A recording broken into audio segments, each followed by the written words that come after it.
এই মুহূৰ্তেৰ বড় খবৰ, ওয়াকুফ বিল নিয়ে মন্ত্ৰী কৃষ্ণেন্দ্ৰ পাল কি বললেন? কি ইস্যু কৰিব আজি চাওক। এই যে ওয়াকফ বোৰ্ড এটু বনাই এটু একো নহয়। এটু যোনে দান কৰে এটু এটা মানে যোনে যি ৰিচুৱেলটো মানে, যোনে যি ধৰ্ম মানে, তাৰ কাৰণে যি দান, আৰু দানটো ক'ত লাগে? দানটো সমাজৰ নিপীড়িত, বঞ্চিত, শোষিত মানুহৰ কাৰণে ব্যৱহাৰ হ'ব লাগে। আজি যদি কোনোবা মানুহ লেণ্ডলেছ, তেওঁক মাটিটো দান কৰিব লাগে। কোনোবা মানুহ বঞ্চিত, তেওঁক দান কৰিব লাগে।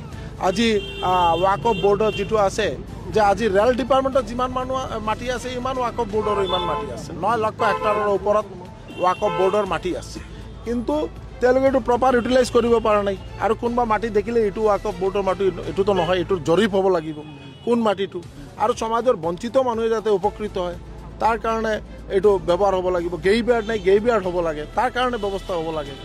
এইটো যদি কোনোবা মানুহ মানে যি মানে ইমান দিন ধৰি যি ব্যৱস্থাত চলি আছিল, এইটো অলপ সলনি হ'ব। আৰু যিটো সিদ্ধান্ত আমাৰ মাননীয় প্ৰধানমন্ত্ৰী নৰেন্দ্ৰ মোদীজীৰ নেতৃত্বত যি বিল আহিছে, এইটো মানে এটা ঐতিহাসিক